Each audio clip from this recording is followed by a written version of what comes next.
Hello everyone, welcome to my YouTube channel. This is Kartik. और आज की वीडियो में हम फिर से वही करेंगे जो हमने पिछली वीडियो में किया था, यानी कि पशु परिचर का क्वेश्चन पेपर सॉल्व करेंगे, मैथ्स पार्ट। तो ये रहा हमारा क्वेश्चन पेपर। इसके अंदर हम मैथ्स का क्वेश्चंस करेंगे। ये हमारा पार्ट 3 होने वाला है।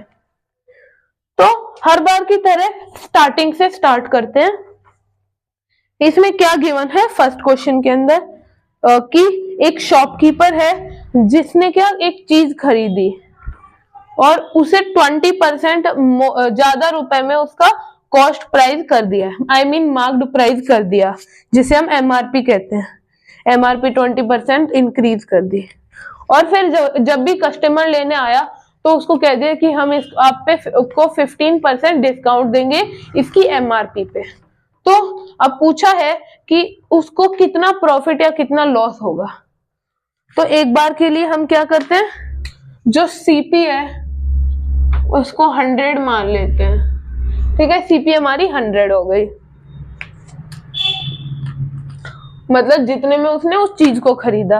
और एमपी क्या कर दी उसने, 100 प्लस 100 में उसका 20% इंक्रीज कर दिया। 100 में उसका 20% बढ़ा दिया, कितना हो जाएगा 120 रुपीज। 120 रुपीज की उस चीज की एमआरपी कर दी उसने।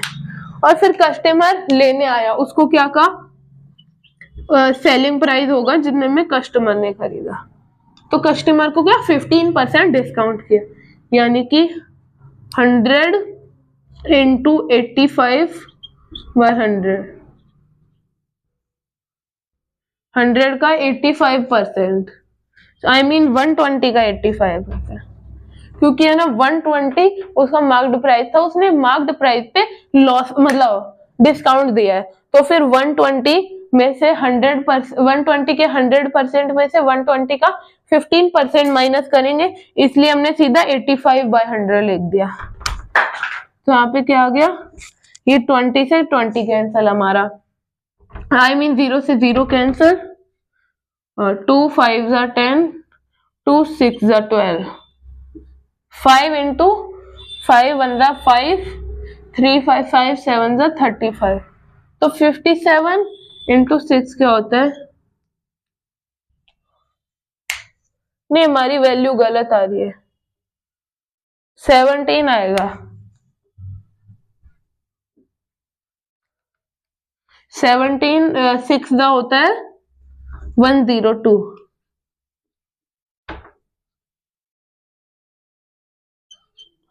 तो 102 रुपीज का उसने सेल किया।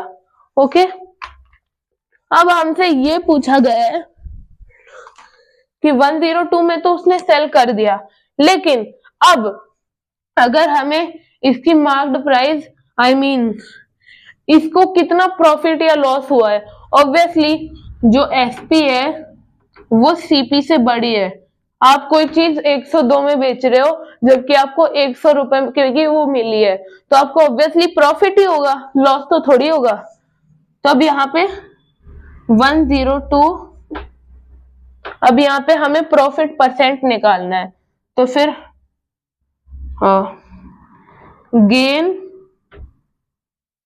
Gain minus 100 upon CP. CP क्या है, जितने की उसे मिली इंटू 100। तो यहाँ पे गेन माइनस 100, 102 माइनस 100, तो क्या हो गया वो 102 माइनस 100 कितना हुआ 2, 2 अपॉन गेन माइनस सीपी होगा, सीपी हमारी 100 है तो 2 बच गया, यहाँ पे 100 आ जाएगा सीपी इंटू 100, 100 से 100 कैंसिल।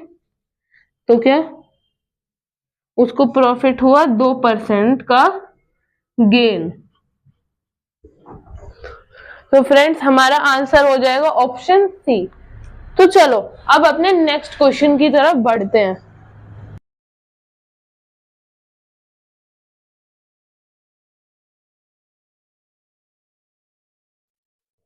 हाँ तो फ्रेंड्स, अपने नेक्स्ट क्वेश्चन पे हम आते हैं। ये क्या कह रहा है? 4800 रुपीज 3 लोगों में बंटने हैं। उन 3 लोगों का नाम है ए, बी और सी। इस वे में कि ए का शेयर है ना, यानी कि ए को जितने रुपए मिलेंगे वो बी से 40% ज्यादा है, और सी को जितने रुपए मिलेंगे वो बी से 20% कम है। तो चलो,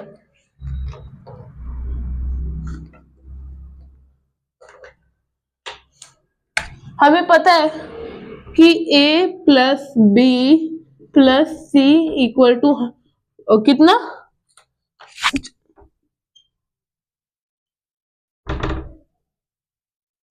4800 रुपए हो जाएगा, है ना। इन सभी को ऐड कर दे तो 4800 रुपए आ जाएगा, क्योंकि इन दोनों में 4800 रुपए ही बटेंगे। इसलिए ए कितना है? 40%, 140% ऑफ बी, क्योंकि है ना 40% ज्यादा है बी से, तो 140% of B plus B as it is आ जाएगा, प्लस सी के 80% ऑफ सी, 80% ऑफ बी, क्योंकि ये 20% कम है तो 80% हो जाएगा बी का 4800। अब यहाँ पे 100 एलसीएम ले लेंगे। 140 B plus 100 B plus 80 B upon 100, upon नहीं, इसको ये जो 100 है इसको इस तरफ भेज देंगे, इक्वल टू 4800 इंटू 100। तो क्या 140 240 320, तो 320 बी इक्वल टू 4800 इंटू 100।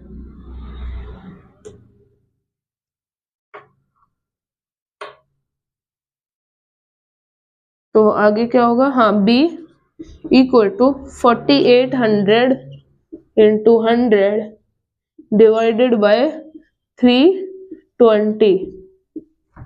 तो 8 to the 8 4 the 32, 8 6 the 48,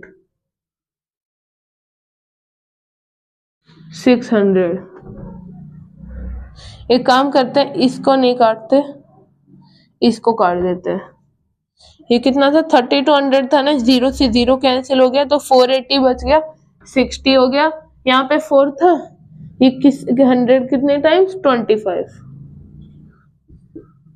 B equal to 25 into 60, तो 25 50 75 100 125 150, 1500 रुपए बी को मिलेंगे।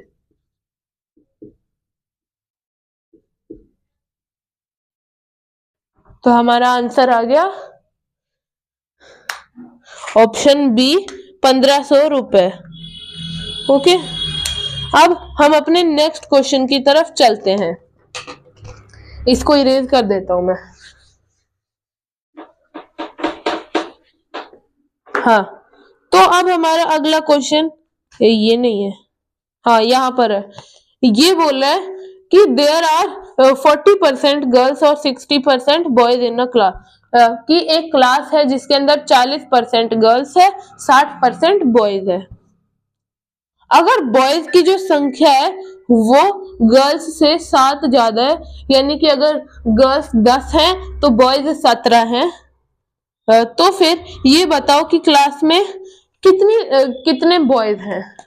तो चलो, क्लास में कितने लोग हैं? गर्ल्स के नंबर को हम x मान लेते हैं, तो बॉयज कितने हो जाएंगे? बॉयज कितने हो जाएंगे? x plus 7। x प्लस 7 क्यों हो जाएंगे? क्योंकि बॉयज है वो गर्ल्स से 7 ज्यादा है। तो अब टोटल क्लास में कितने हो जाएंगे? टोटल तो हो जाएंगे boys plus girls, boys plus girls, तो कितना हो जाएगा? x प्लस 7, यानी कि 2x प्लस 7 हमारी टोटल आ जाएगी, है ना। अब हमें दिया हुआ है, हम गर्ल्स को क्या लिख सकते हैं? अरे हम कैसे करें इसको? हाँ, इसको हम कैसे करेंगे? 80 क्यों लिखेंगे अब यहाँ पे? According to question class 2x plus 7, यानी कि टोटल क्लास कितनी है? 40/100 ऑफ नहीं 40/100 ऑफ 2x प्लस 7। नहीं, इसको कोई और मेथड से करना पड़ेगा। और यहाँ पे लड़कियां 60 है, बॉयज 40 है। हाँ, तुम कैसे कर लेंगे? और गर्ल्स को x मान लिया और बॉयज क्या है? गर्ल्स से 7 ज्यादा है। नहीं, ये तो हमने ऑलरेडी कर लिया यार, कोई और मेथड करना पड़ेगा।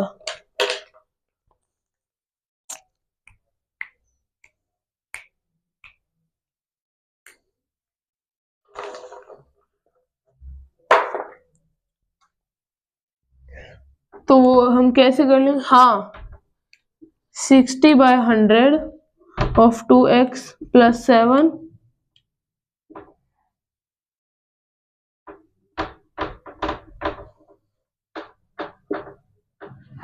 60%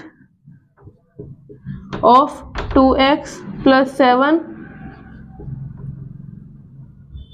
60% of 2x plus 7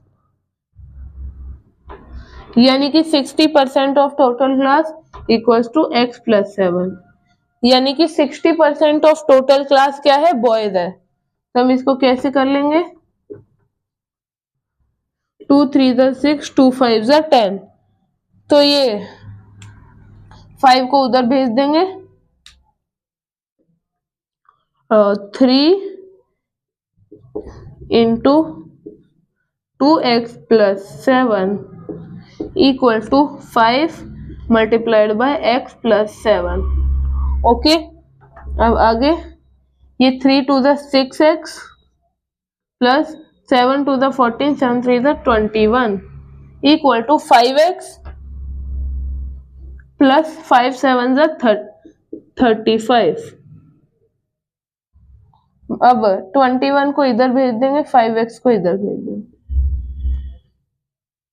6x minus 5x equal to 35 minus 21।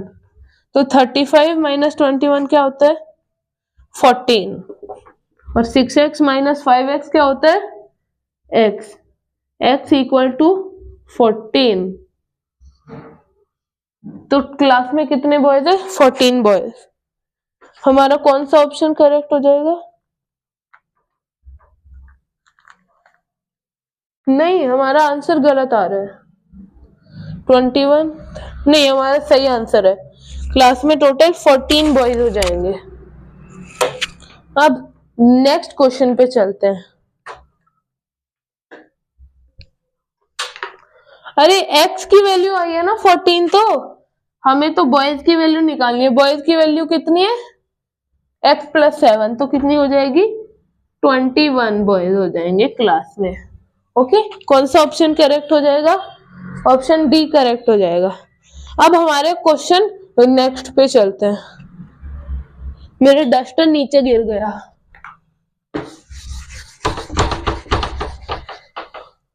हाँ, तो चलो नेक्स्ट क्वेश्चन क्या कह रहा है? कोई भी 9 कॉन्जिक्यूटिव नंबर यानी कि लगातार 9 प्राकृतिक संख्याओं का औसत यानी कि एवरेज ए आता है ना। 9 कॉन्जिक्यूटिव नेचुरल नंबर्स का एवरेज आता है ए। तो फिर उनमें से सबसे बड़ी 5 संख्याओं का औसत क्या आएगा? यानी कि उनमें से 5 लार्जेस्ट जो नंबर्स है, टॉप 5, उनका एवरेज क्या आएगा? देखो, हमें क्या पूरा सॉल्यूशन तो दिखाना नहीं होता कॉम्पिटेटिव एग्जाम में, इसलिए अब क्या करना है आपको? सीधा 1 2 3 4 5 6 7 8 9, यही मान लो 9 कॉन्जिक्यूटिव नेचुरल नंबर। इनको ऐड करके इनका एवरेज निकालो आप, और जो एवरेज है उसको a के इक्वल कर दो। इसको क्या कर दोगे,